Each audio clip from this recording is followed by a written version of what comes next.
Ça y est.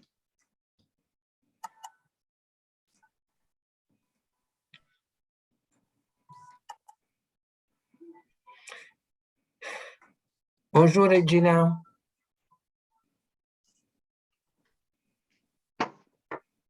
Bonjour Mauro. Ça va? Ça va, comment ça peut aller, ça va. Good Niveau afternoon. personnel, on ne se plaint pas. Bon, c'est ça l'essentiel. Good afternoon, Daniel. Good How are morning. you? How are you? I'm Good pretty morning good. for you. I'm sorry. I'm very good. It's good to see you. You know that we are living in the center of the world, so it's always Yeah, I a know. time. I know. You know. Sure. It's good to see you all. Yes, for us as well. Good to see It's you. good to see people. It's good to see people. Yeah, even it's on the screen. Yes. Well, I hope that in the near future we will be able to be together. Hopefully. Maro, Lazare arrive aussi, hein, j'ai eu Laurence. Oui, tu m'as appelé, Raïl? Oui, j'ai dit, j'ai appelé Laurence et avant enregistré Lazare, il arrive aussi. Très bien. Merci beaucoup.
Hello, hi everybody. We are waiting for the director of the World Heritage Center. We are going to start very soon.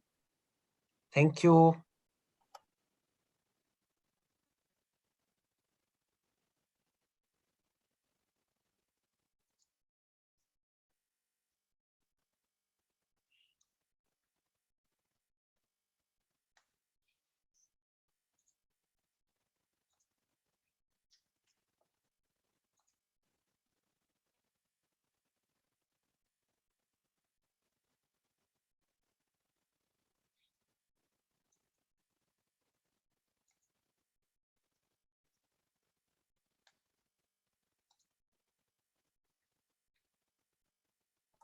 Hello, Stephen.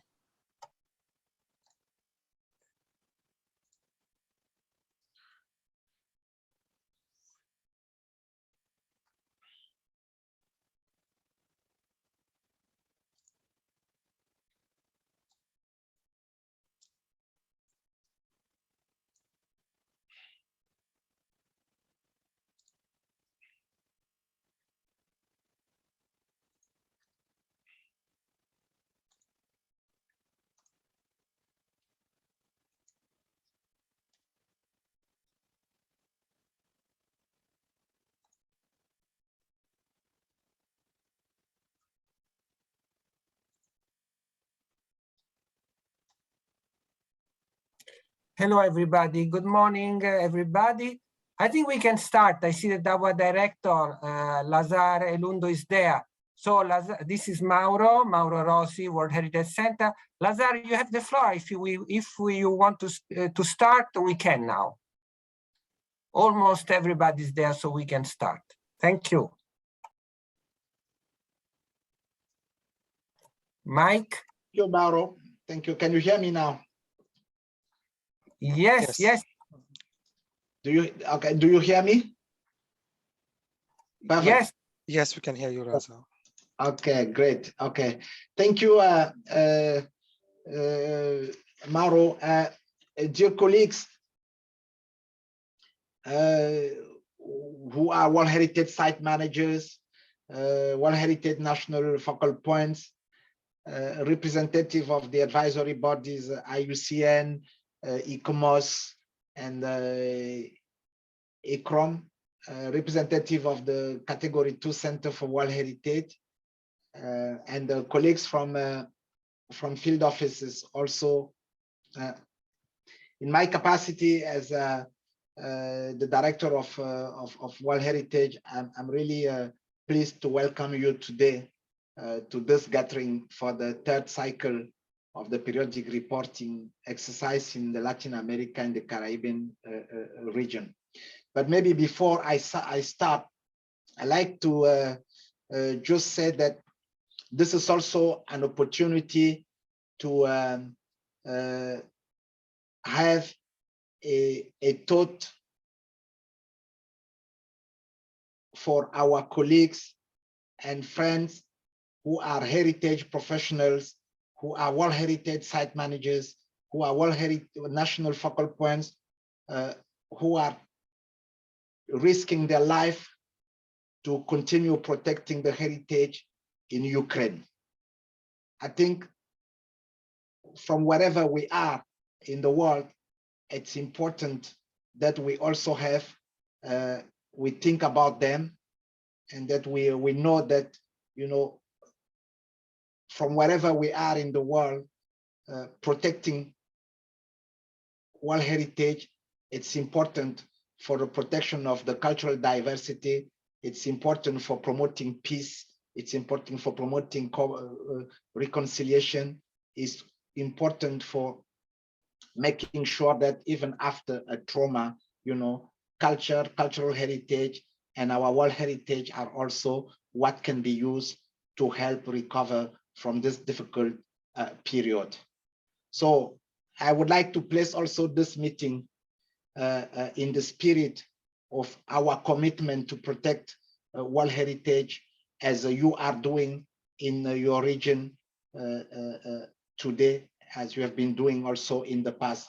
So this particular meeting will allow us to touch base on the exercise of the third cycle of the periodic reporting, with the view to exchange information and to clarify all the technical points that are key for the successful completion of this process that is essential for the World Heritage Convention. As you all know, periodic reporting is one of the fundamental monitoring mechanisms of the World Heritage Convention. The state parties to the World Heritage Convention, as you know, are invited every 6 years to submit to the World Heritage Committee a complete detailed report on the implementation of the World Heritage Convention in their territory. And since the launch of the third cycle, which started in 2017, 3 regions, Africa, Asian Pacific, Arab states, have already engaged in the process. And since September 2021, Latin America and the Caribbean have also started to report in their turn. So the LAC region,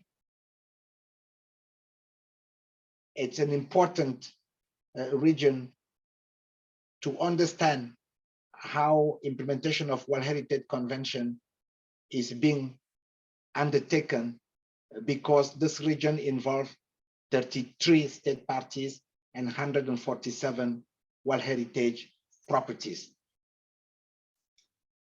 And the role of the national focal points and the site managers is crucial in this process. The national focal points have already filled in the first session of the questionnaire, which constitute the backbone of the exercise. And I'd like to thank them for having done so. And we are now in the process of working on the second section, which is up now to the site managers to fill in. So this meeting is meant to provide the necessary answers and clarifications to all of you committed to work hard to contribute to the implementation of the World Heritage Convention. To this end, we have established a periodic report coordination team to provide technical and thematic assistance for the completion of the periodic reports questionnaire. So please do not hesitate a second to contact our colleagues at the World Heritage Center through Mauro, through Cesar, through Valentino and others, whenever you deem it necessary.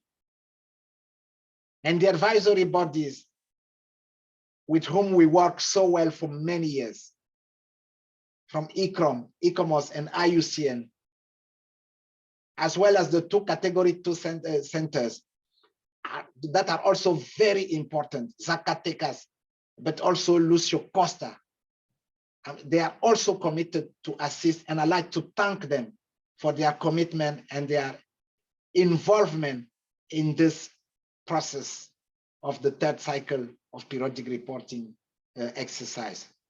So to all of you, friends and colleagues, I really hope that we will have quickly an opportunity to greet each other physically, to meet and discuss as we used to do in the past. So thank you very much for your attention and dedication to ensure the implementation of the World Heritage Convention. So I wish you a fruitful meeting and of course, a good luck with your report, which really I look forward to reading very soon. Thank you very much, and over to you, Mauro. Thank you, dear Lazar. Thank you very much. Before we go into the matter, let's have a picture together, maybe also with you, Lazar, if you can stay with us. Put on your cameras, please, everybody, and we are going to take a couple of pictures that we are going then to use in our reports, etc., and to send to everybody. Please.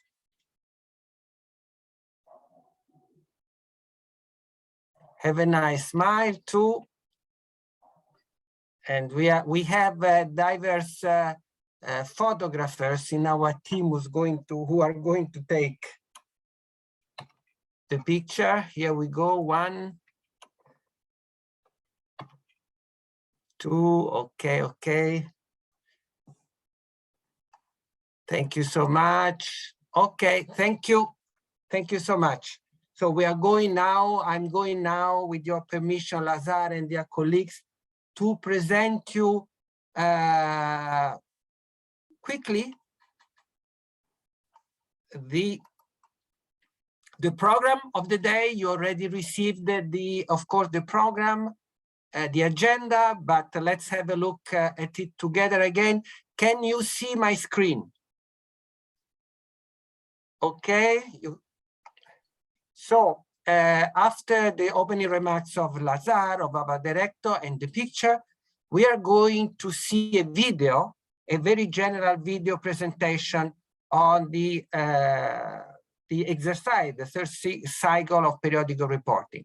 Then we are going to have a detailed presentation by Valentino on the questionnaire, because of course, the periodic reporting is an exercise which includes a lot of consultation, discussion, etc. But the technical backbones, I would say, of this exercise are 2 questionnaires. The first one, as our director just said, is for focal point. The second one, section 2 of the questionnaire, is for the manager, the site manager. Valentino is going to tackle with it and give details on how it should be filled in and understood. Then we will have a presentation of our experienced, I would say, consultant, Maider Maragna. She's going to focus on the specific issue of outstanding universal value, because all your responses or your contributions to the questionnaire must focus on the outstanding universal value, and she's going to explain you how. Then we will have a final intervention of Cesar Moreno, that you know, Cesar Moreno Triana, who's going to give you a short picture of the way forward, of the next steps.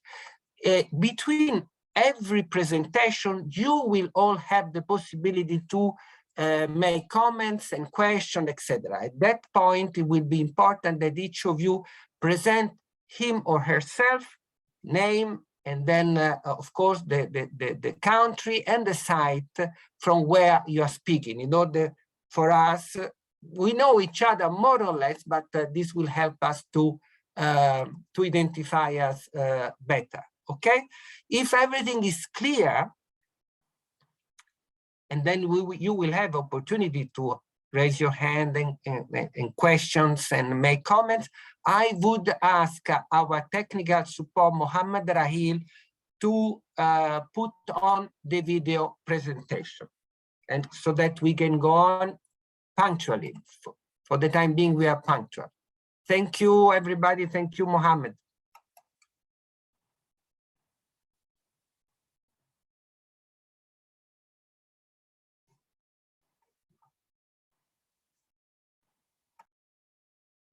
The tropical rainforest of Sumatra, a historic stone town in Zanzibar, an iconic symbol of a city-state on a Pennine mountaintop, the ancient irrigation systems of the Arabian Peninsula, the towering green slopes of an Incan kingdom. All unique, all connected. What binds these diverse places on the earth is how we as humanity value them and how we come together to ensure their continued existence. The World Heritage Convention was established in 1972 to protect the most beautiful and unique places on Earth and pass them on to our children and on to our children's children in all their splendour and beauty, to preserve them and to maintain their outstanding universal value. So how is it done? How do we protect and care for these places? There are countless ways. Through the commitment and engagement of governments, World Heritage Site managers and citizens, through education, awareness building, and above all by acting together. Periodic reporting is one way we act together. It involves the World Heritage Properties and all state parties to the World Heritage Convention. This global monitoring activity gathers information on the current status of conservation and protective measures for World Heritage, and is basically a regular checkup for World Heritage Properties. How is the information collected? Through an online questionnaire. It has 2 sections and is filled out approximately every 6 years by national authorities and World Heritage Site managers. Section 1 asks about the overall implementation of the World Heritage Convention in each country, while Section 2 asks you, the World Heritage Site managers, about the conservation, protection and management of your property. So, who exactly does what? Well, each year of the cycle, one of the 5 regions, the Arab states, Africa, Asia and the Pacific, Latin America and the Caribbean, and Europe and North America, in this order, must complete and submit both sections of the questionnaire.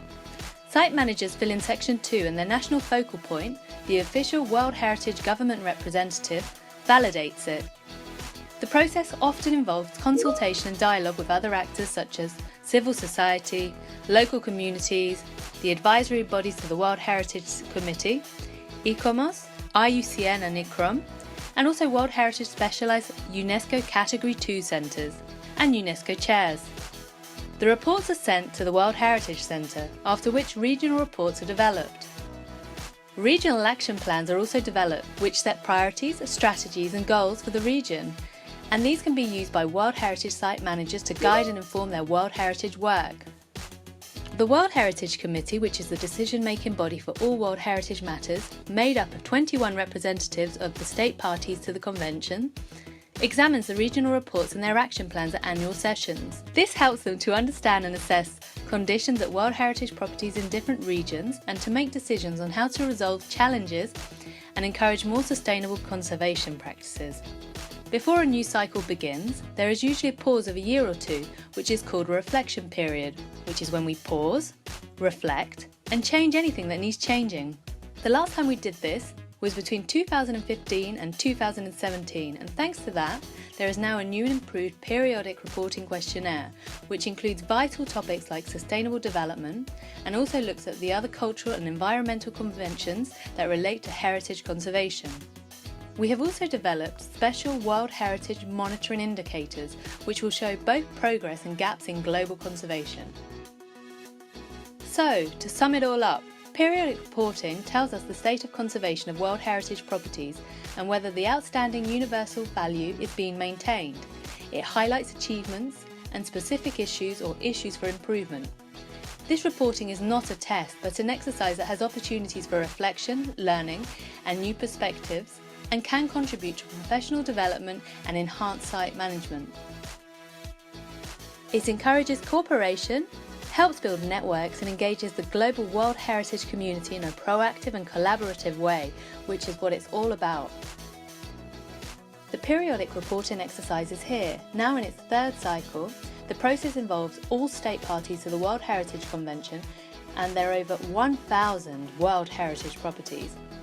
When it's time for your region to report, you will be contacted by your national authorities who will guide you through the process and tell you about any information, events or training opportunities. You can find news and updates on the 3rd cycle of the periodic reporting on the World Heritage website. You will also find a range of useful resources such as a site manager's handbook, frequently asked questions, a glossary of key terms, a demo of the questionnaire and video tutorials on the periodic reporting. And if you still have questions, you can always contact us at wh-periodicreporting@unesco.org. Good luck with your periodic reporting.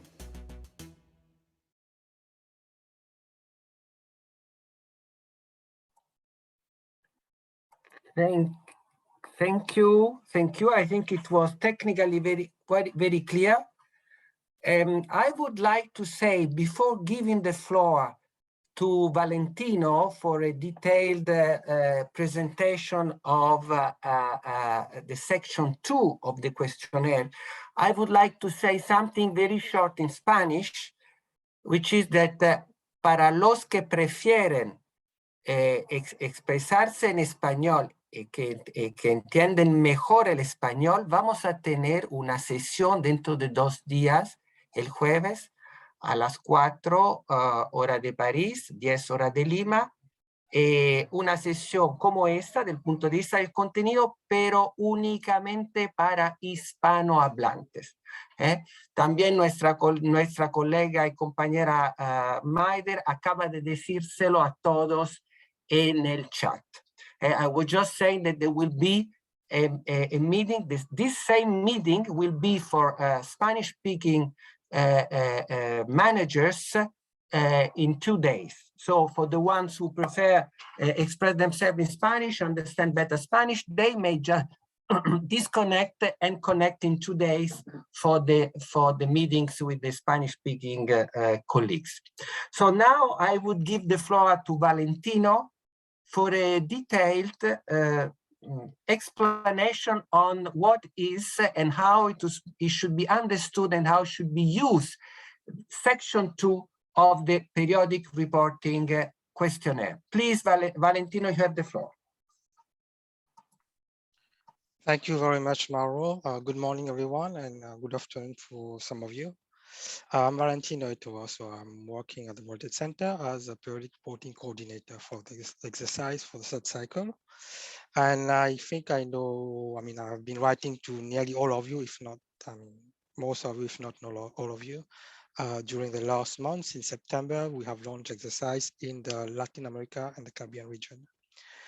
So my presentation, as Mauro has introduced, will be on the section 2, which is a section that you are actually filling in, which is a section dedicated for the World Heritage property level. So can you see my screen? By the way, Mauro, could you confirm if my screen is well presented? Yes, okay. So if this works, here. So basically what I'm going to present you is an overview of the questionnaire and the key questions. And as Monique has write to me about how to access your questionnaire, because questionnaire specifically for each of you have a specific questionnaire, dedicated questionnaire, I would say, all the functions and all the technical and content aspects of the sections. My colleague Maide also will present a specific topic chapter in the questionnaire, and also all the tools and guidance that you might be useful for you while filling in the questionnaire. So I will start. It's going to be around 30 minutes presentation, so be ready. Basically, where you access the questionnaire, you have 2 ways to access the questionnaire. First is on the World Heritage website, where you can see on the left-hand side here. Let me move the pointer. Sorry, a second. Here. So on the website here, so you have, this is a general page where you get information, generally on periodic reporting, and also on the periodic reporting platform on the right-hand side, which will allow you to log in and to access to your questionnaire. Some of you has received this email. If not all of you must have received email. In case you never receive a similar email, please write to me at this address, wh periodicreporting@unesco.org. In this email, I would suggest you to keep it because it's going to be useful if one day you forget your password or you lose your access. It's always helpful because it contains all information that allows you to access your questionnaire. It contains your username, which is generally the emails that have been communicated by your national focal point to the center, and also a first link which allows you to create directly to your password. You have to bear in mind that the World Trade Center do not create a password for you. We do it on exceptional basis, but you have access only to your password. And the access also to questionnaire, we have access to it, but through your login, we do not have access to it. And you have a second link inside the questionnaire, which allows you, in case you lose your password, you can still click on this at any time and create a new password. And you have to provide the username, which is your email address that you have been provided. You have also access to the platform, which will lead you to the periodic reporting platform that I showed you before. And also the email address in case you're looking for this email address. So basically, the questionnaire, just for your information, is composed of 2 sections. Section 1, which is a section filled out by your national focal point. Each of you have a national focal point. It is a person which is a state party level, has to fill in the questionnaire. And it particularly concerns the general obligations and legislation and administrative provisions which is specific, defines the specific articles in the voltage convention, and is completed by your national focal point. So you as as the site managers, you're not feeding the section 1, and you're feeding in the section 2. This is why the meeting today is on the section 2 itself. It is a questionnaire that should be complete by each of you on the voltage property. So the question will be on the state of conservation of specific site. Here we are, just for information, for those, some of you have already filled a very good percentage of questionnaire. And as you remember, when we send you the email, we have recommended you to start completing the questionnaire so that for you also to have an idea. So basically we have 15 chapters, 18 sub-chapters, and 247 questions. And bearing in mind that to this question, additional question will be generated, depends on the answer you give to some of the questions. So this is an overview I would like to show you about the interface. Most of you has access to it. You have the login button here. You can normally when you access, you can if you're not having it on the voltage page here, let's go backwards here. You can either log here or on the top here, which is what I'm showing you right now. Yeah, you have this button here. The home page allows you to go back to the main page. The print export button allows you to print the questionnaire in PDF or Word, bearing in mind that when you have to complete the questionnaire only online and not on paper. This is quite helpful. I think what I was going to do, actually, I will show you a questionnaire online. No, I will do it later. This is this button here. This is a completion. This is 3%, show you how far you have completed the questionnaire. And you have a search button. For example, if you type management, you will have all questions linked to management, which is going to appear in the box below here. You have also the chapters. As you see, there is 15 chapters from 1 to 15. And inside each chapter, you have sub-chapters. And within each sub-chapters, you have the questions, some of the questions. Also, you have this collapse and expand button, which allows you to expand all these boxes. When I will show you later on the screen, the full, you will see all the chapters, sub-chapters, and question will be expanded. It's always help you to see also what is happening. You can see here there's a green tick. This green ticks compared to the rest of the questionnaire, these green ticks actually show you that you have completed the question. Actually, this navigation space allows you to see all what you have completed and what you have not completed. So you know that every time you have a green tick appear instead of this gray file, it means that you have completed the question. Basically, here the typical questions you have, for example, this is chapter 1. You have the chapter description, what is in this chapter, the question number, and the guidance. The guidance is really quite important because if your question is not clear, normally you have, when clicking on the guidance, you have description of the question itself or some specific terms which allowed you to maybe better understand if the terminology is not clear. You have also the question. The name of the question number 7, and 15 is a pre-filled question. The Voltage Center for some of the question has already pre-filled it in the questionnaire for you. For example, for this case, you just need to validate the answer or to update if you think that the answer must be is not correct or need to be more. You need more details. These types of questions that we have on the section 2. So I will go. These are the list of them. So you have what we call the confirmation button, as it is just showed you before. So when we ask you the name of the property, for example, here is the name of the site, you just need to click on validate. On the opposite side, if this answer is not correct, or you think there's might be some typo or some minor typo mistakes, you can click on update. Basically, you will have a comment box and where you can put your comments based on why you want to update this pre-filled question. And sometimes also you will notice, so some of you, due to information that we do not have that World Trade Center, we have this kind of information appear. And in this case, you just click update and mention, because we don't have the information, just provide us with this information.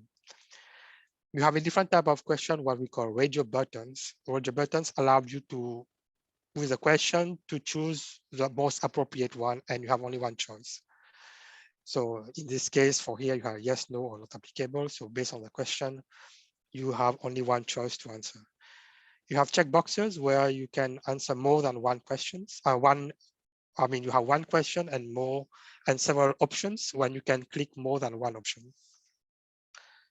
You have what we call the rating scales question, where you have specifically a list of, like here, a list of options. And for each of them, you need to specify, for example, in this case, whether this option is applicable or not available, poor, fair, good, based on the specific option. So you have, for each of them, you need to mention from a range from 0 to 4, in this case for this case of this question. You have a different question, what we call add item. It's allowed you, especially when it comes to question linked to legislations. You will not have it so much in the section 2 of the questionnaire. It's mostly for section 1, but still you will have 1 or 2 questions similar, especially I think on attributes, where you can add more than one block. So if you click on one add item, you will have the same block which is going to be duplicated so that you can put more information. Then you have other factors, which are open boxes where you can put your comments. And you'll notice that the question with a small flag here, a green flag, is optional. You are not forced to respond to it, but if in case you need something to add, you can you are free to put any other information. But also bear in mind that this question does not impact on the progression. For example, it's not going to impact on the percentage progression of the completion of the questionnaire. Here we have what we call percentage questions. The question for here, for example, to estimate the distribution of men and women involved in the management, conservation, interpretation of worldwide properties. You need to respond in terms of percentage. And if you look at that, you need to respond here, men, women, it should normally respond and it should add up to 100 for each block. So 100 here and 100 on here. And you will see that if sometimes we receive answers where some of you has respond and the percentage is more than 110. Actually, it should add up to 100. And this is the case for all percentage questions. We will ask you if you can respond, and when you make the addition, it go to 100 and not more than 100. Else we have to come back to you to respond, to ask for more clarification. This is the same type of questions where you have to fill in project cost and running cost. And as you can see that based on what you have to fill it up to 100 for each cost. You have what we call the grid questions. This is going to be on the factors affecting the property of chapter 4, where you will be requested to respond, to choose between relevant and not relevant. And when it's relevant, you will need to choose between, you have to choose between positive and or negative, and if the impact is current and or potential. The origin is inside and or outside. And then one option between if the trend of the impact is increasing, decreasing, or stable. So you have to respond only to one here. And the type is multiple choice questions. You have several choice, but it's a bit like the former radio button. You have a bit more choice, but you have to choose only one answer which is close to the question itself as far as possible. We have this priority assessment question, which is still here also in chapter 4 on factors affecting the property. You will be request to answer more additional information for some factors. I will come to it a bit later on factors when we go to this chapter, where you will need to respond to all these tabs, the criteria, the actions, the monitoring, time frame, agency, and comments. So this is one question where you have to click on all the tabs and respond to all of them. So here we are. This is an overview of the questionnaire itself. It is, as I said, composed of 15 chapters. And we'll just go to most of them chapters in the next slides. So I'm going to show you the first chapter. Chapter 1 is pre-filled, as I said, by the World Trade Center. So it requests questions like the name of the property, the year inscription, the geographic information table, and the maps.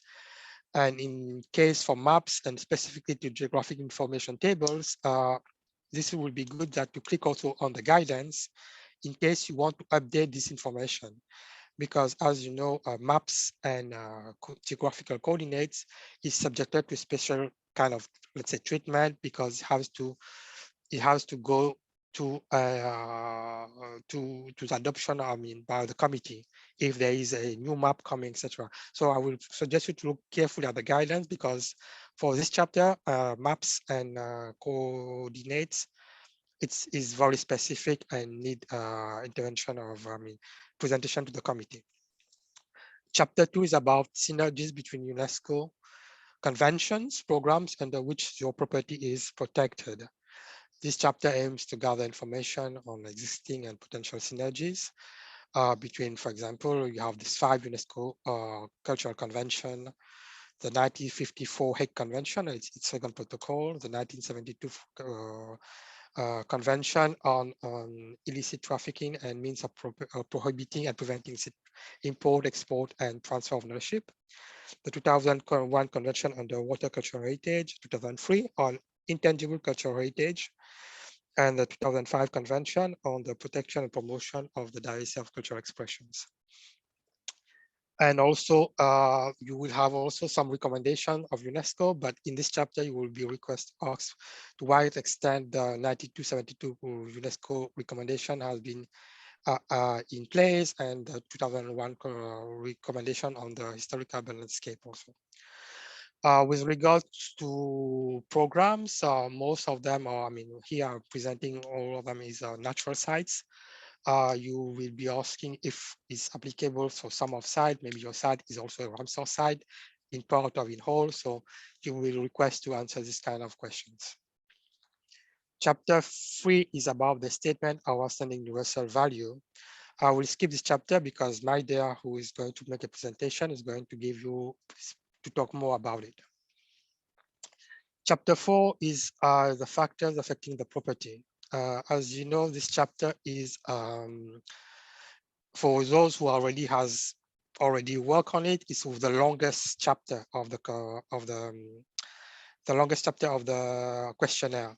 So you have a series of 14 main factors encompassed by secondary factors, and you will be requested for each factor to mention whether it is relevant or not. You will see that for those of you, I mean, for all the factors, that what answer has been given in the previous cycle, so by you or by your former colleagues who has worked on the second cycle. So also it's helpful you should to have an idea what has been responded before. And also to assess for each impacts about is it positive or negative, etc. At the end of the 14 the chapters, you will have this kind of table, which is going to be generated by the system. You have nothing to do, but it just gives you all the negative impacts, positive impacts for each impact, whether it's current, potential, and if the trend is increasing, decreasing. Based on this, you will need to, for each addition, you will need to assess further on a spatial and temporal scale for each impact. Whether impact have an incident on the attributes, what are the management response, and what has been taken in order to respond to each impact, and finally the trend of development over 6 years. Is this decreasing, increasing, or remain static? As I said, this is for the chapter. For each you need to assess, and And also in chapter 5, which is going to be generated in chapter 12, based on answer you give in chapter 5, is going to chapter 12, you have the similar things where you need to answer all the tabs in order for the question to be considered as completed. Please note that in the comment box, if you have nothing to put, you need to type something, for example, known, in order for you to make this green tick appear and make sure that the insurance question is completed. You have a special part for serial inscription for factors in chapter 4, where you can put additional option to identify some component which is affected by particular factors and that you have not found in the previous questions. You will need also to predict the state of conservation over the next 6 years, especially in terms of attributes. My colleagues will explain to you, so I'll skip this. This is it. And chapter 5, we talk about the boundaries, buffer zone, protective measures, management plan, and management systems. So you will be asked questions on different aspects, especially whether it is adequate and, for example, the gale framework is adequate for the site, or whether the historic urban landscape recommendation is in practice, the other policy document on impact of climate change, etc. Whether you've been using this in order to monitor and to manage your site every day.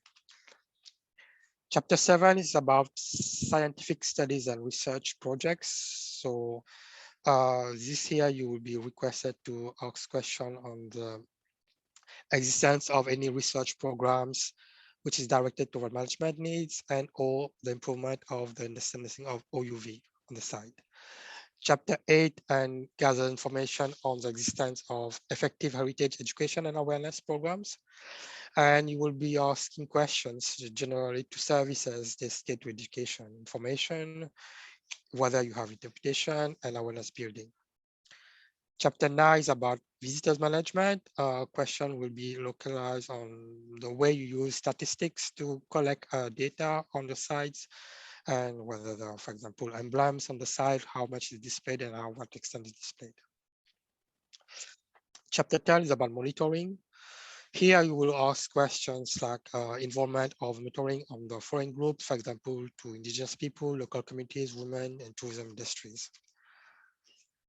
Chapter 14 is about good practices.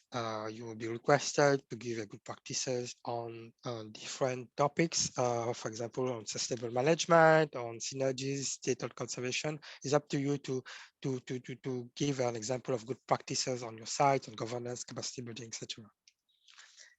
And chapter 15 finally is a chapter that assesses the exercise itself. As you has go through all these questions, you've been requested to give your view on the relevance of the exercise, the use of data, the timing resources, and the use of training guidelines. Was it easy? And it's kind of question which allow us for the next cycle also to have to ameliorate or to work on the next questionnaire for the next cycle.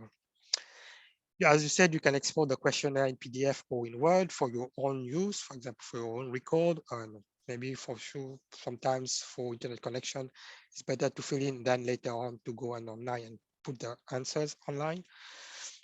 Just a common mistake that we have revealed, because as you know, the Latin America and Caribbean region is a fourth region of the Arab states, Africa, Asian Pacific. Site managers are already filling the questionnaire. So you are the one before Europe and North America, which will start in next September. So you are the one filling the questionnaire. These common mistakes which come over, and it's difficult for us to assess after that to look at your questionnaire. For example, question on data, when we request you on hours, it will be good not to put this kind of information because it's not clear, but it just put, for example, 122 hours. You don't need to write it, just put only the data, the digits in it, because this helps also for us to look at your question and to go throughout it without coming back regularly to you to tell you to please indicate clearly. You have some children guidelines here to fill in, and as I said, you have the questionnaire online, so we'll share this PDF with you. You will have able to look at it and have the links also. And you have this list of key terms, which is in the guidance of the questionnaire, which is the guidance on the questionnaire here.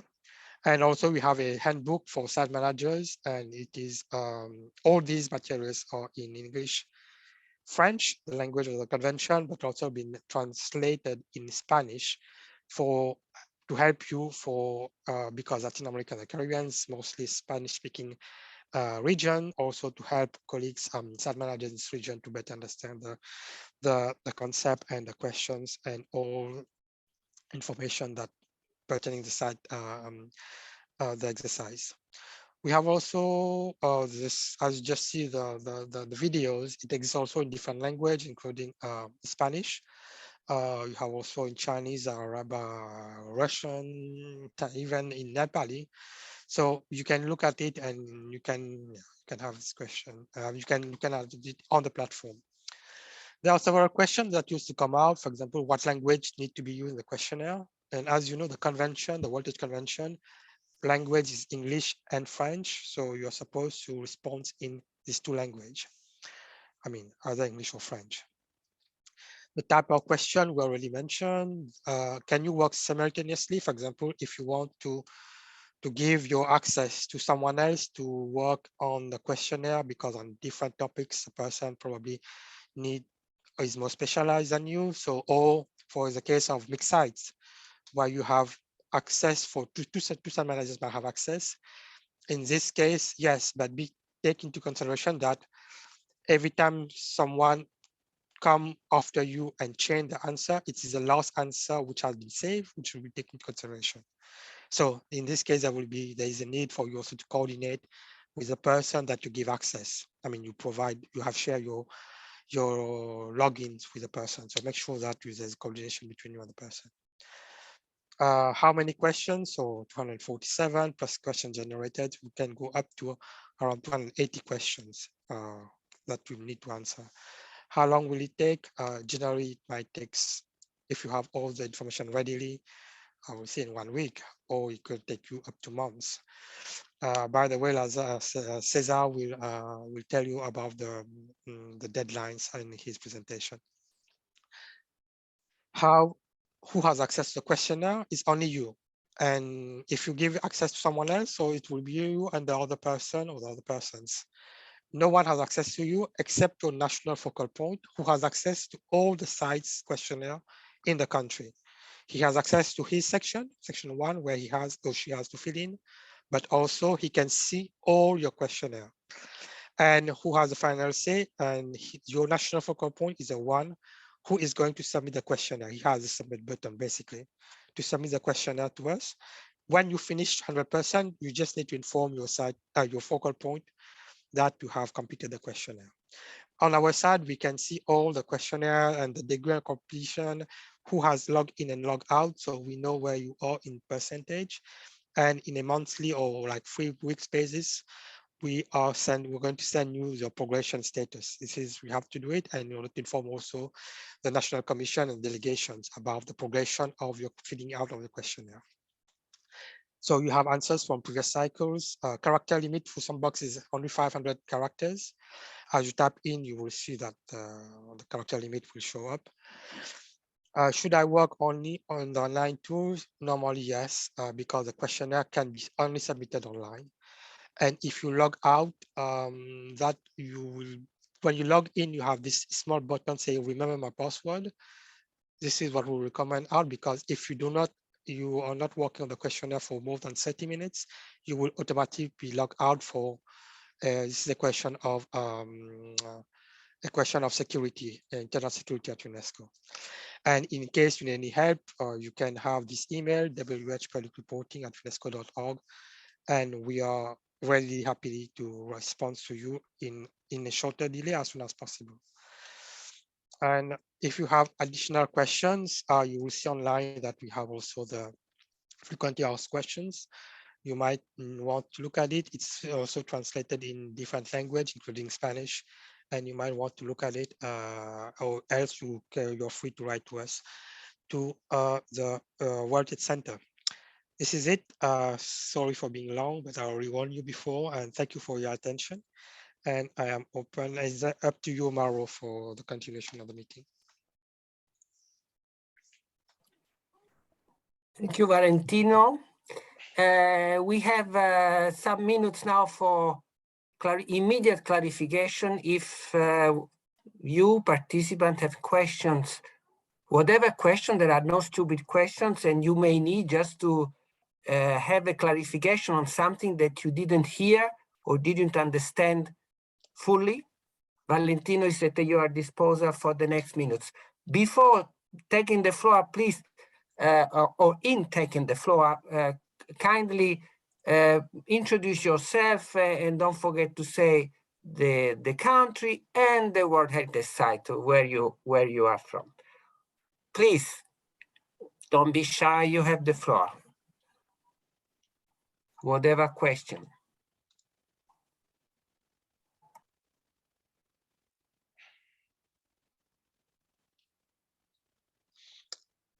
I just noticed that in the chat, someone said that the screen was not big.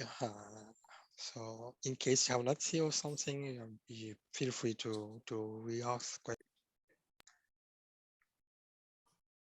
Absolutely. You may also send questions on the chat. I think Claudia has a question, if I understand. She raised her hand. Please, please. Hello. Claudia Storino, please, Claudia. Hello, everyone. I'm Claudia Storino from Brazil, and I'm manager of Sítio Roberto Burle Marx, which was just inscribed last year. I don't know if I missed something from Mr. Valentino's presentation. I understood that we should have received an email with the passwords. Was that it? Because I think I didn't receive that. Or are we going to receive? I think I missed that part of the information. If I may, yeah, normally you should have all received it because we send it to a computer generated system and all the site managers in the system has received it. I think I have sent one yesterday.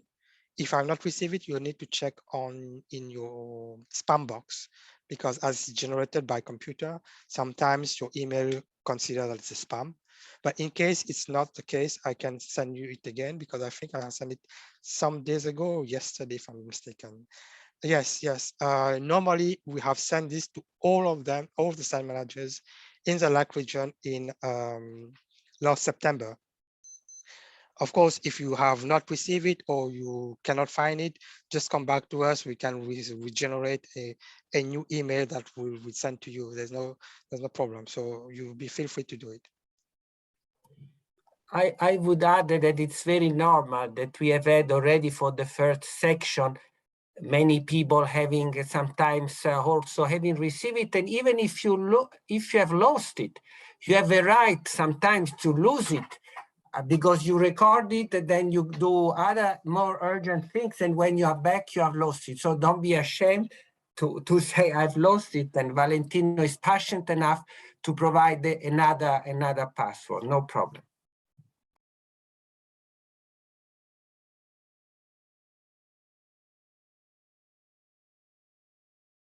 Those are very important practical questions.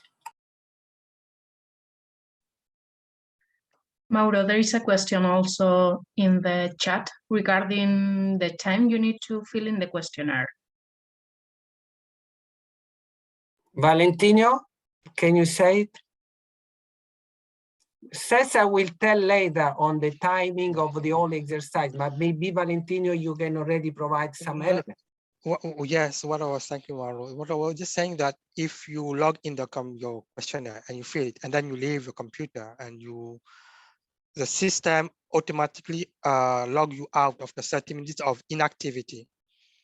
It means that if you're not using, it's like a bit like when you use a computer, it go on sleep mode. So basically this is it, but you're just being disconnected.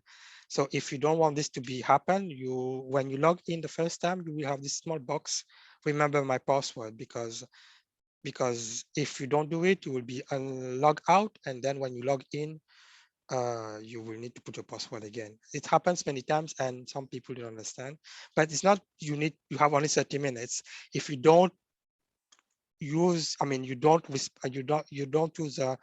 the questionnaire, I mean, you don't fill it for 30 minutes, you just leave it on the side, or you have minimize it, and then you will log out automatically. This is just a security reason, security issues. So if it's happened, you just need to log in again. I saw that in the meanwhile, the BNMA Kessler required to have the email, the contact email that you all may use to ask whatever information or to ask for a password again, etc. And Maider already shared it. You can see it, WH-periodic reporting at UNESCO.org. It was an important question. Percival Hanley, that we greet, hello Percival, is asking what is the estimate average time to complete the questionnaire. I think that Valentino said from 1 week to 2 months, but Valentino, you may confirm. Yes, it will depend to you and your capacity to answer, you know, because some questions are quite straightforward. The name of the voltage property is like, I mean, you will answer on the spot. You just click, you can see the answer and then you will respond. Some question might be a bit kind of not difficult, but might take more time. For example, when we ask question on fundings, you will be requested to see the amount of project costs, funding costs, and with all within all these lines that you say you need to put the percentage. It might take you some time. So it will depend if you have the information already available or not. For example, also the question about men and women, how many women you need to count, and it is just that it could be quite quick based on my experience with the previous regions of some managers. Some of them has all the information. They will do it in 2 days, but then yes, you need to have all the information to fill in. And those who you can do it, this can happen. It can take you up to 2 months. It can take you less. So it will depend on you. So our recommendation of the center is to start for those who are not started, because we have some of you has been up to 100% completion already. So to start the earliest possible in order not to have to find yourself at the last minute with a lot of questions where you will need more time to answer. If I may add something to what Valentino said, in his reply to Percival Hanley, is that of course the questionnaire is a tool for consultation, for information, really on the substance of what is going on in your respective World Heritage sites. So some information you already own, sometimes you have to consult, sometimes you have, you know, even to run some kind of extensive consultation to know the situation in order to reflect the situation as it is in the questionnaire. So this is why the time may vary, and this is why I find that the advice, the piece of advice from Valentino to set at work as soon as possible is very wise. Maybe a last question before we give the floor to Maider Maragna for the next presentation.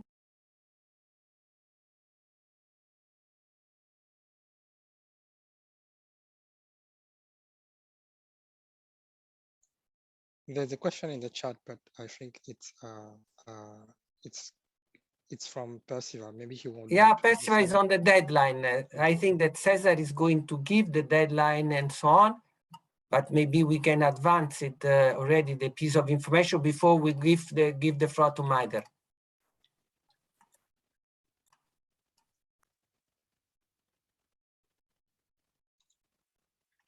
Or we wait. Cesar will give all the calendar until we go to the committee and to later and to the action plan and so on. We will see the step forward very soon. Maide, would you like to take the floor now for your presentation of the outstanding universal value? Okay, if you want me to share the screen.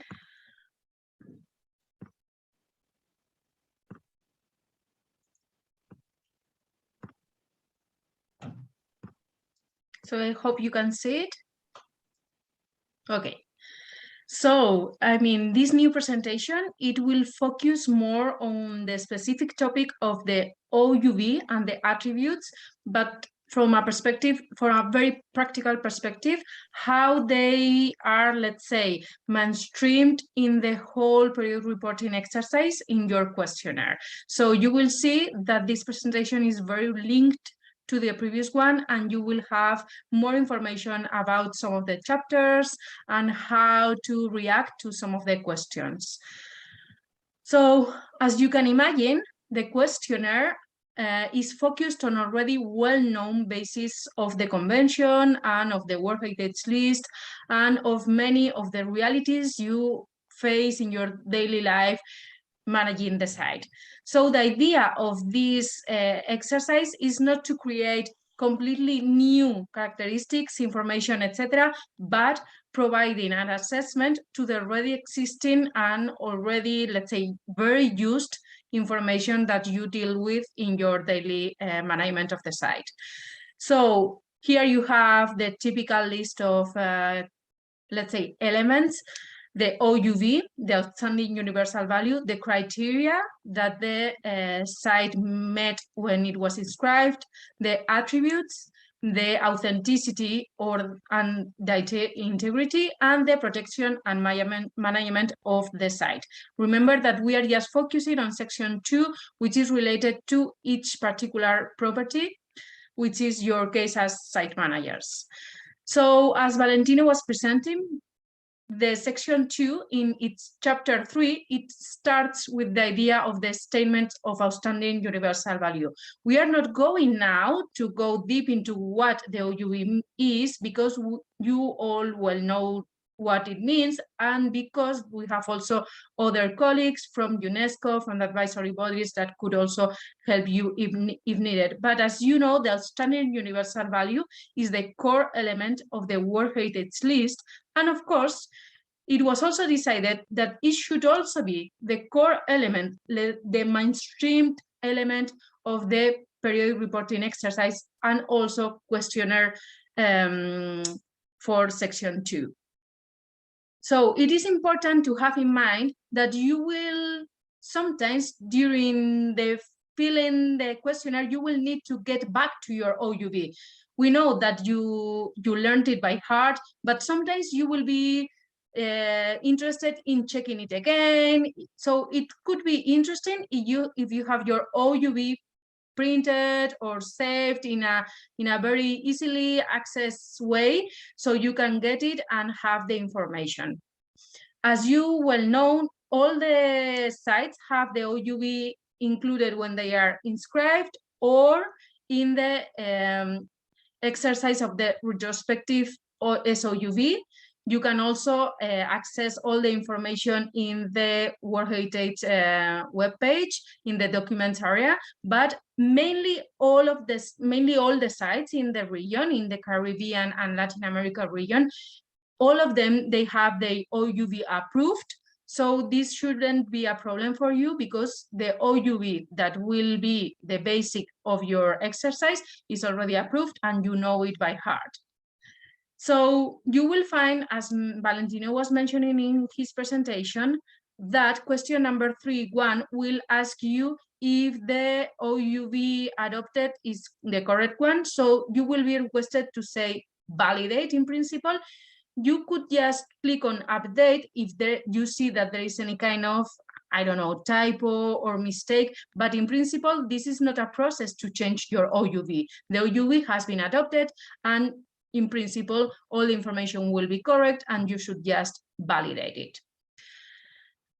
As we were mentioning, please take your OUV, the approved ones, as the basement where to build the whole questionnaire.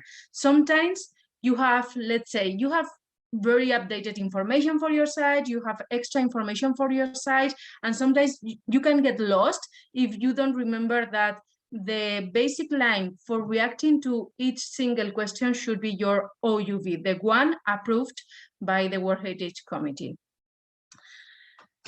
Another point that has been created in different regions, and also in your region, some of the site managers have been already writing to the World Heritage Center. It's the question or the questions regarding attributes. In principle, there are some attributes that get out from your OUV, from the Outstanding Universal Value approved. But it is true that many of the World Heritage listed sites have not previously identified those attributes. So the exercise in its question 3.2 of section 2 will ask you to identify some attributes. You can identify from 1 to 15, no more than 15. But our recommendation would be to focus on approximately 5 key attributes, because 1 will be maybe too short, and if you go up to 15, it will create a lot of responses in the future in the questionnaire when you move forward. So our recommendation is that you focus on more or less 5 key attributes that really define your site, that come directly straightforward from your Outstanding Universal Value. So, but what an attribute is, as you can see, the operational guidelines in paragraph 82, they give you, let's say, a list of ideas on how to identify your attributes. They can be related to the form and design, the materials and substance, the use and function of an element, the traditions, the techniques and management systems, the location and setting, the language and other forms of intangible heritage. They can be also an element that could contribute to create one attribute, the spirit and feeling, and of course, other kind of internal and external factors. This is just a general idea. You can, by looking to the operational guidelines, you will find that the attributes are mentioned in different paragraphs, in authenticity and integrity, so you can have more information there about what an attribute is. But we wanted also for you to think about that, to provide you some examples. These are examples from other sites in other regions. As you can see, for example, the one on the left, he or she provided 6 ideas, 6 attributes, and on the right part, you will see that it was the person was providing 8. So as you can see, you can provide from 1 to 15 as much as you consider it is necessary for your site, but we recommend you to keep it concise, clear, and let's say key attributes that will really help you to describe the site. So as you can see, there are also differences. For example, the one on the right, it is more, let's say, narrative. So sometimes it's difficult to understand also what the attribute is. So our recommendations would be that you take advantage of this question of 3.2 to identify the key attributes of your site. How do you do that? You retake your Outstanding Universal Value and identify the better attributes that define it. So as mentioned, we will recommend you to keep that to 5 key attributes listed in a clear and concise manner, because this exercise in the periodic reporting exercise, but specifically in this 3.2 question, the idea is not that you really provide with a lot of information, narrative information, but very concrete, descriptive information, but in a very short manner. This is the attribute, for example, the type of fabric of the building, or the intangible traditions related to the building, for example, as just examples. In any case, it may happen, of course, that you have your doubts of that, or that you just want to share your decided or attributes with someone of who you can always rely on getting in touch with the focal point in your state party, or of course the World Heritage Center will be also there to help you if needed. Why it is interesting to, let's say, dedicate some time to identifying the attributes? Because as mentioned, you will be requested once and once again to talk about them during the during the questionnaire. For example, as Valentin also mentioned, you will be requested in chapter 4, question 18, to predict which state of conservation will they have in 6 years' time. So you will be requested for all the attributes you listed in the previous question. So if in 3.2 you listed, let's say, 2 attributes, here in question 4.18 you will have just 2 responses to click. If you created 15, you will be forced to provide information for those 15 attributes. That is why we will recommend you to really think in 3.2, in the question 3.2, about which attributes you want to consider as the key attributes for your site. Another different chapter, the question regarding the factors and how this relates also to the OUV and the attributes.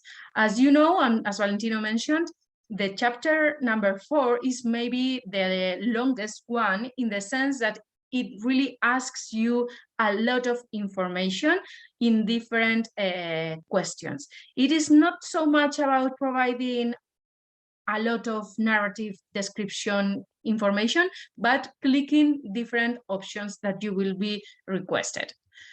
So as Valentino was also mentioning, there are 14 factors, and then by factor you will find different sub-factors, let's say. So you will be requested also to respond if it has any kind of impact that could be positive or negative. Do not forget that the impact should also be, or could also be, positive. For example, if we have a very, let's say, committed community, local community that is helping, the impact could be then positive. So you will be requested to say, first of all, if the factor is really relevant or not relevant to your site. Let's imagine that we don't have any kind of problems. It is not the most the typical example, but let's imagine that you don't have any kind of problem with climate change. You can just click on not relevant to my site, and you will not be requested to provide more information in that case.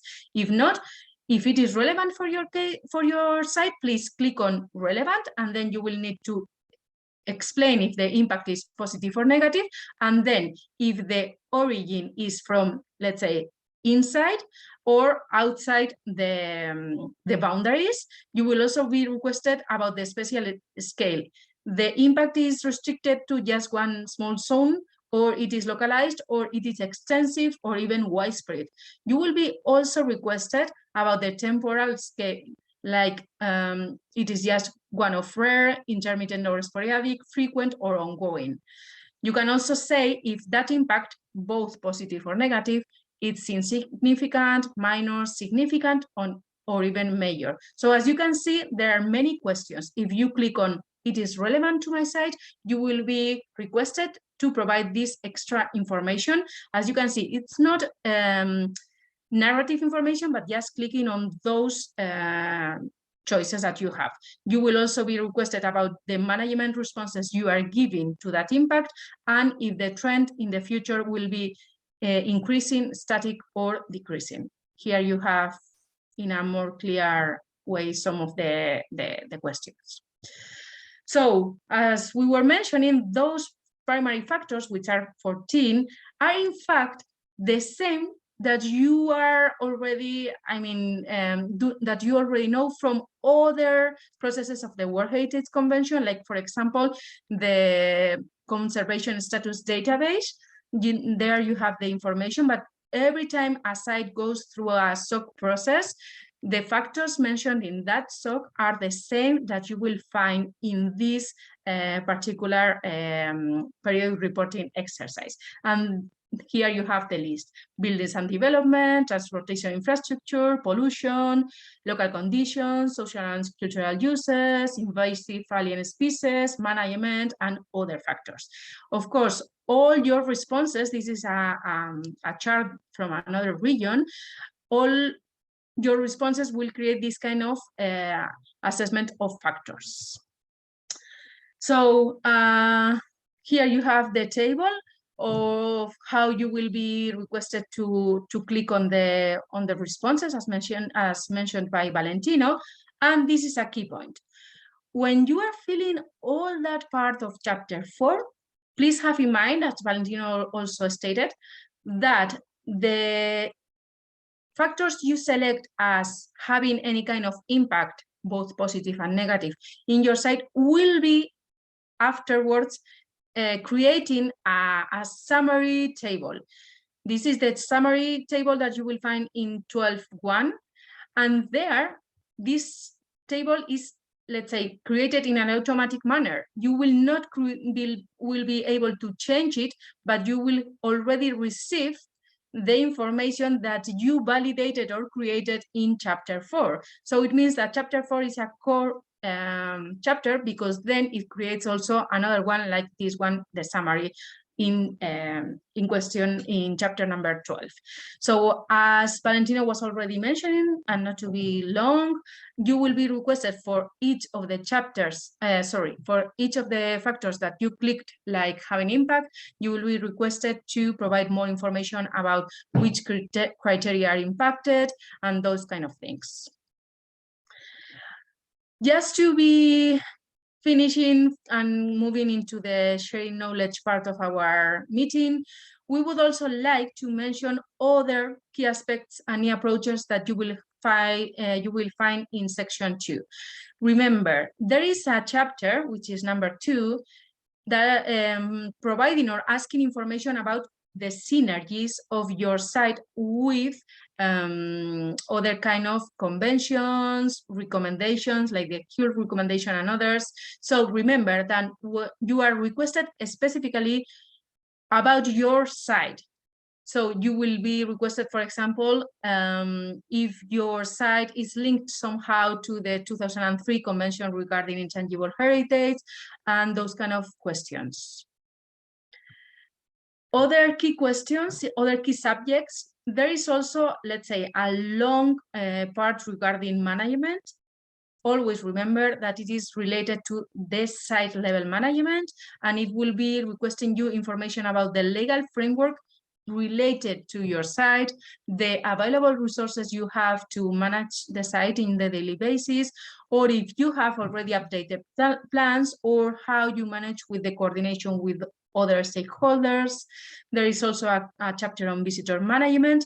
And please have in mind that apart from being, let's say, a key mainstreamed element, the OUV, another other kind of elements that you will find in different questions along the questionnaire will be the idea of sustainable development. That approach will be present once and once again, and also community participation, because as you know, in the convention, for example, these two elements have been taking more and more importance in the management systems, etc.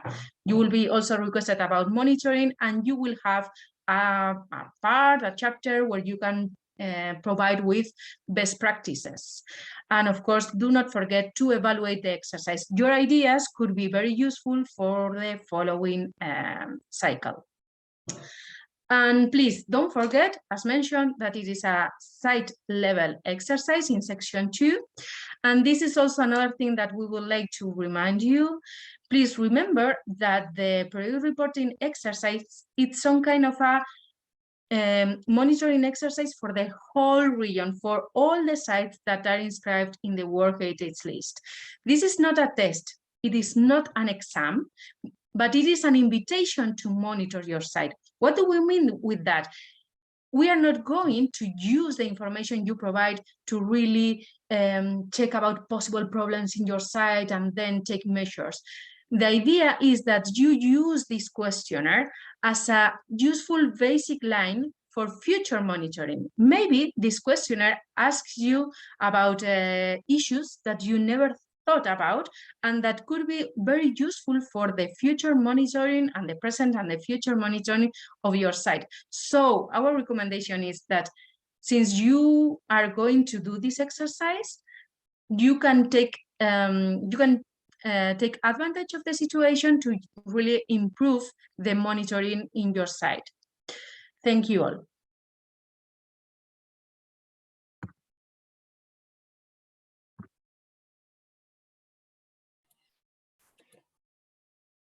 Thank you, Maider. We have some time for questions.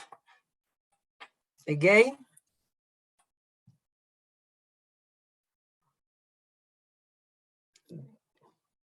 I think this presentation clearly made even clearer what I said, that those are questionnaire, but behind the questionnaire, there are facts, and there are also brains. I mean, you need to conduct also consultation to ask yourself the best way to reply, the best way to make synthesis of information, which is not only factual, but sometimes strategic. Maider agrees with me. So are there any questions before we give the floor to Cesar Moreno Triana for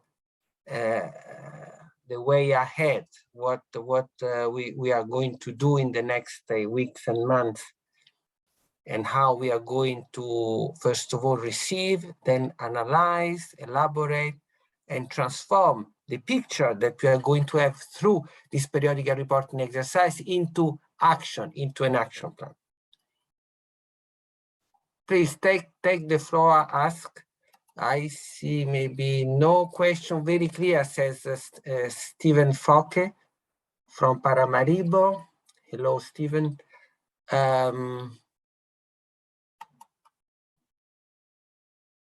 If there are no questions, and we will have the opportunity, if you think back that you need to ask questions, we will have some minutes after. In this case, I may give the floor to Cesar. I see no objection. Please, Cesar, you have the floor for your presentation of the future steps. Thank you.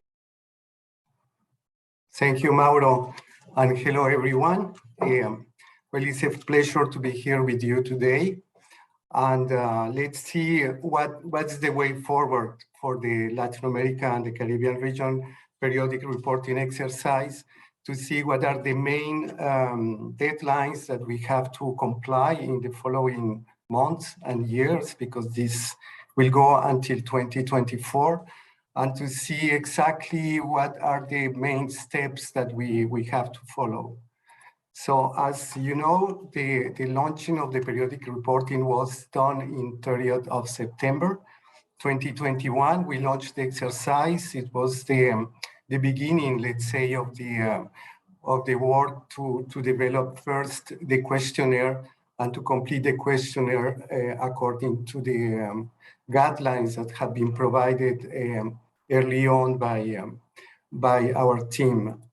So if you see, we try to schematize a little bit the phases that we will... Cesar, sorry to interrupt, but I think they want to have the screen, full screen is possible for your presentation. Thank you. Yeah, much better. So yeah, the reporting phase, which is the phase in which we are actually now. This reporting phase mainly concerns the development and the completion of the questionnaire. We have already had a first deadline that was the 31st of January 2022. This was for the completion of section 1, concerns mainly all the focal points. So we have been able to have a first test of the section 1 by 31st of January. The second deadline that we have to face in front of us will be the 31st of March 2022. This is for the completion of section 2. It's a provisional completion for the moment. The idea is in this period, we will have the opportunity to verify the completed versions and to have to be able to give feedback to focal points and site managers, so we can make sure that the process is going well and is very well understood. The next deadline will be the 31st of July 2022. It will be at the end of after the World Heritage Committee. And the idea is to have by these dates, as you can see in the graphic, The idea is to have all complete questionnaires validated by the focal points of each state party. So that will provide, let's say, the main basis of the analysis that we will need to have immediately after the completion of this information. So that will complete the reporting phase until the end of July. And then we start a second phase, which will be more specific with the elaboration of the periodic reporting for the region. This will be more a specific task that we will develop with the assistance of heritage experts from the region, persons who have been involved in the process and they know very well the region. So this step of data collection and analysis of the information provided in a questionnaire will be done between August 2022 and November 2022. So by the end of the year, we will, let's say, expect to have a collection of data and to have all the information systematized in a way that we can use it for the next step. So the elaboration of the LAC periodic reporting will be done between December 2022 and March, more or less, March 2023, in a way that we can prepare the whole periodic reporting and the regional report that is going to be submitted for the adoption by the World Heritage Committee in 2023. June, July 2023, at the occasion of the 46th COM. At this time, the committee will validate the regional report, and then we will start a new phase, which will be the development of the 10-year action plan. Let's say that the objective of all this, besides what has been said by Maider, that is not only to have a monitoring process here, but is also to develop a specific guidelines so we can develop an action plan. An action plan for the whole Latin America and the Caribbean region. It will be a 10-year action plan. This will be done in a very participative way. We expect to have obviously the contribution of all 33 state parties in the region, the participation of the focal points and site managers. And this development of this action plan will be done between August 2023 until May 2024. So that will be, let's say, the main objective of the whole process is really to develop this action plan with the participation of Category 2 centers. We expect to have, obviously, the inputs from the advisory bodies of the conventions who are very active in the region. So we can develop a very systematized action plan for the next 10 years. In the same way that we have done for the second cycle of the periodic reporting. Well, at the end of the whole process, the idea is that the committee will validate the action plan at the 47 COM. And then with this last intervention of the committee, then we will have completed the third cycle of the periodic reporting. Any question that you might have, we are here to have more clarifications if it's needed. Thank you very much, Mauro. Thank you, dear Cesar. Thank you. Maybe one thing that I could add to this excellent presentation is that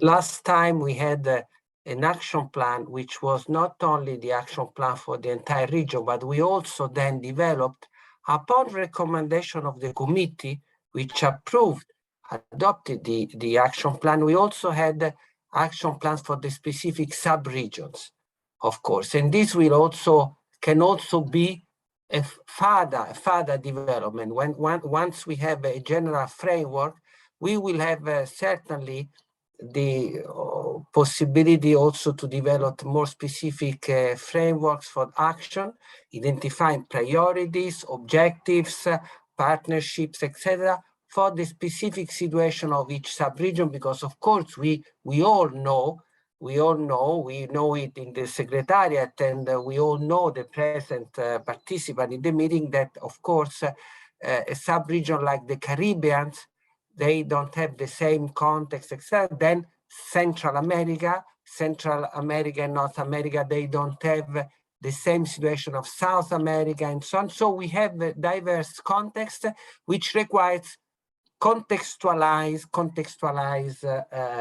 action plan within the framework of the general action plan. This will be also, of course, a possible development. So are there questions or comments, whatever?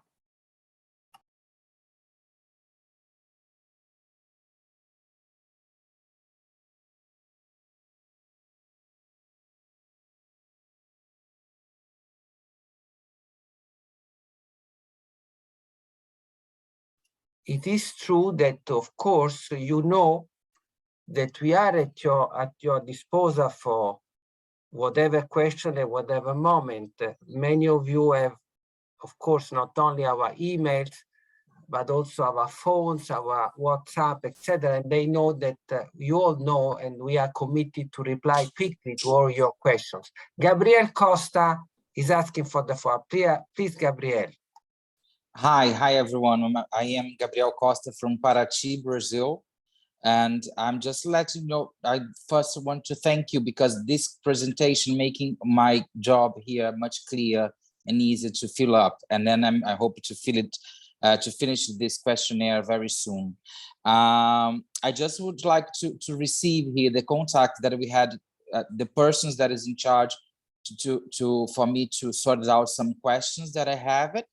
And then and giving you an idea to maybe next time that we had this presentation before the very beginning, because I started this job here in September, in October, and I received this form in October and didn't get in touch with anyone and couldn't find anyone to contact to. This is my fault, not yours, of course. But maybe this presentation would be much easier and helpful if you had in the very beginning. And I need to, after that, if I can receive the contact of the person from responsible for the section 1, because I'm planning to fill it up, it all, and we had some problem here, and that's it. Thank you all, because it's very helpful this lecture today.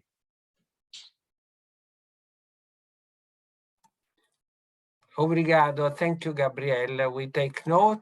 There was a meeting for section 1 and the focal points at the beginning of December. And in general, we try to do these meetings when we are close to when we start the operational phase of the fulfillment of the questionnaire. But it's true that the sooner is the better. That's a wise advice. Absolutely.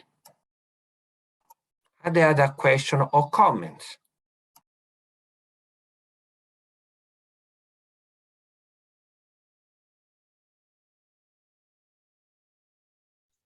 Tatiana.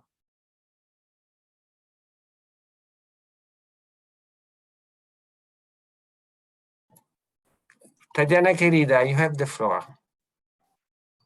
Thank you very much, Mauro. Of course, to thank all of you for this excellent presentation, Valentino, yourself, and all the colleagues from the World Heritage Center. Cesar, it's been really extremely helpful.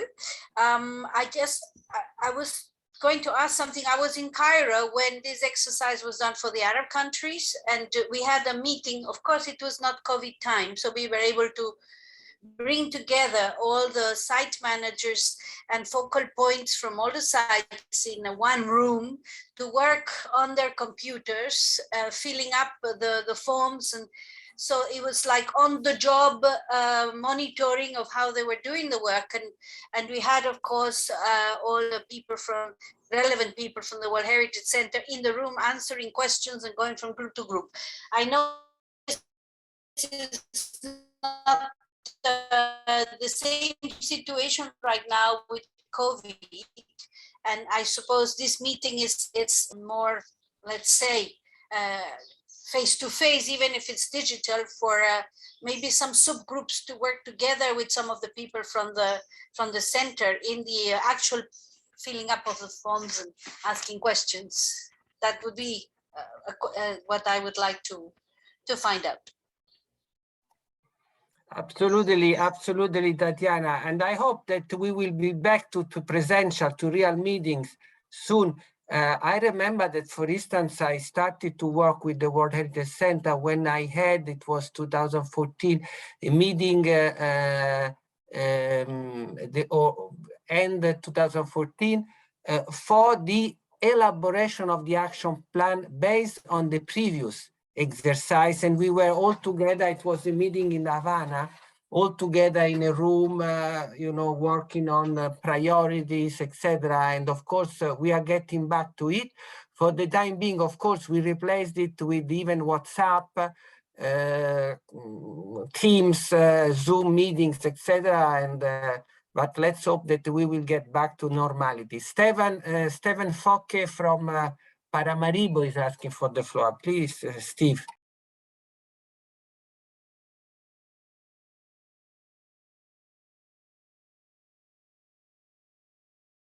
Microphone.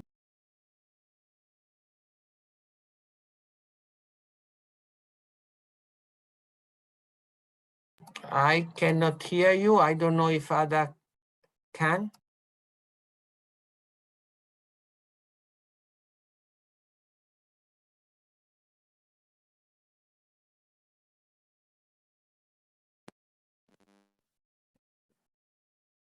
No.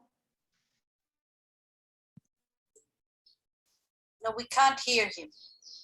Okay, something wrong. Let me see. Now, yes, we can hear you a little bit. Little bit. Let me turn it a little bit louder. We can hear you very little, so speak louder in the mic and we will manage to listen to you. Okay. Can you hear me now? Yes. Okay, thank you. This will be my third cycle, and I want to congratulate the World Heritage Center because I can see the progress made during the different cycles. And so I'm looking forward to fill out the questionnaire. Thank you.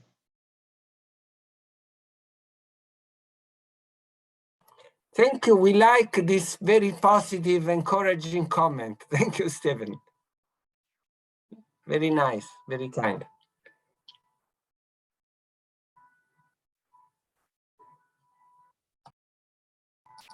Okay. Some other question or comment?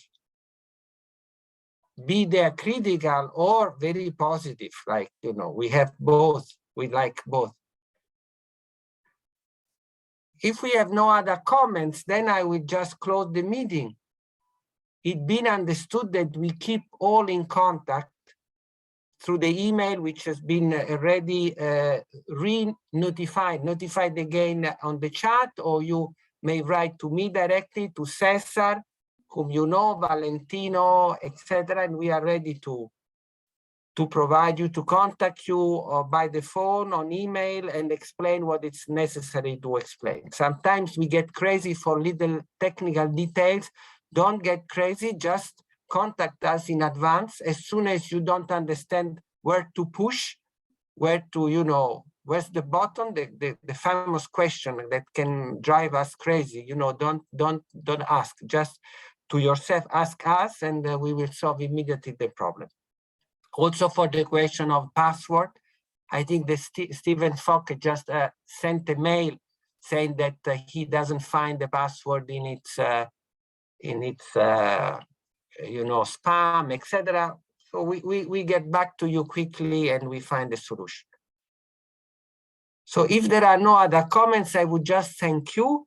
Just repeat what our director said at the very beginning, that this is a very important exercise. This will give us a picture of the situation in each of the state parties of the LAC region, and this picture, as precise as possible, will give us the opportunity then to develop an action plan identified as precise as possible, priorities, objectives, and lines of action.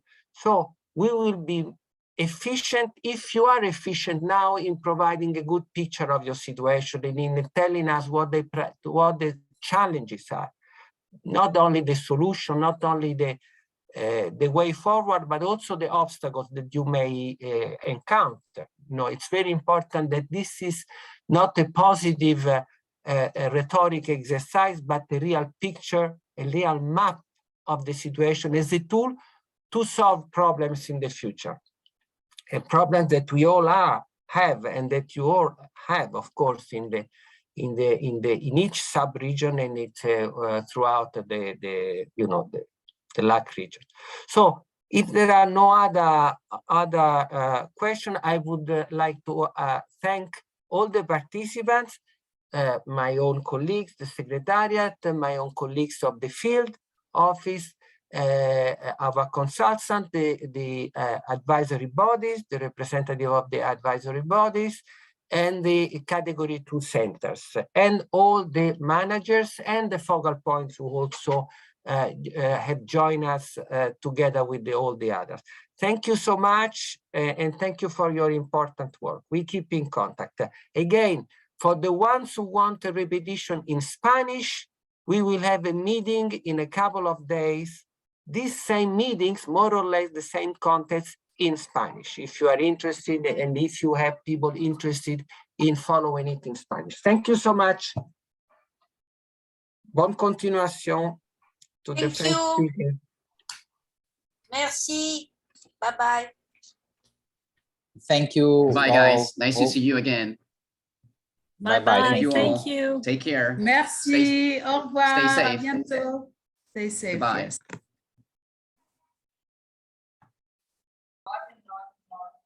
Not, 7, not 0.